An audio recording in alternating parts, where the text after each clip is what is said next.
Follow the route marked on your map to your first car. The streets are waiting.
You found your first car.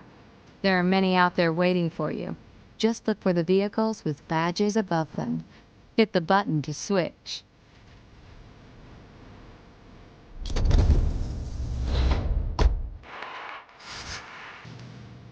Every car you find has its own set of races. These can be accessed at any time using Easy Drive.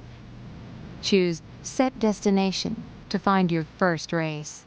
A route to the start line will appear on your map. Follow it to the race start.